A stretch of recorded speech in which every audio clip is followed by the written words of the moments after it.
बच्चों, आपका SK classes में स्वागत है।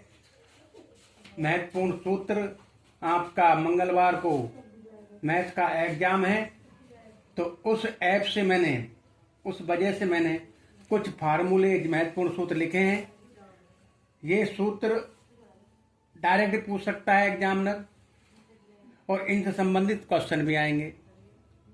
तो ये घन से संबंधित लिखे हैं मैंने, घनाभ से संबंधित लिखे हैं, बेलन से संबंधित लिखे हैं, शंकु से संबंधित लिखे हैं, गोला से संबंधित लिखे हैं, अर्धगोले से संबंधित लिखे हैं।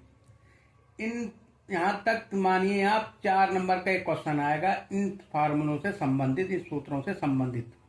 आगे मैंने लिखा है अर्धगोले का, लिखा है अर्धगोले का यहाँ भी है, और ये रह गया था थोड़ा सा।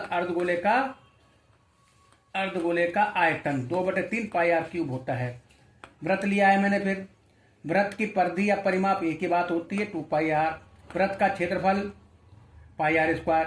फिर वृत्त का आधा कर दें अपन व्यास के माध्यम से, तो अर्धवृत्त बन जाता है।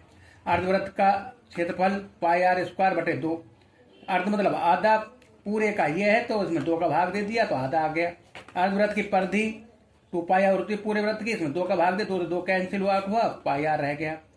अर्धवृत्त, ध्यान रखना प्यारे बच्चों, अर्धवृत्त की परिधि और परिमाप एक जैसे नहीं होते हैं। अर्धवृत्त की परिधि होती है पाई आर और अर्धवृत्त का परिमाप होता है पाई आर प्लस 2r। इससे संबंध में लिया है त्रिज्याखंड।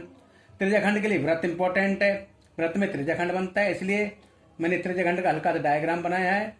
ये ए और बी चाप हैं, आर त्रिज्या और थीटा कोण है। चाप की लंबाई का फार्मूला बनता है पाई आर थीटा अपॉन 180। लघु त्रिज्याखंड का क्षेत्रफल बनता है पाई r square theta upon 360।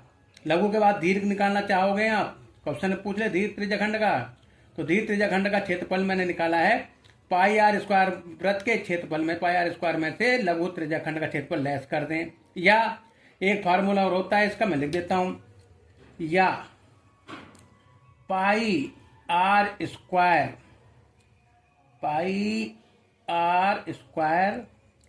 360 minus theta बटे 360, एक ये फार्मूला बनता है।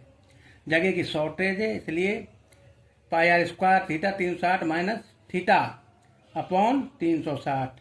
इस प्रकार से आपके कुछ फार्मूले बताएं। अगर चैनल को सब्सक्राइब करें। ओके।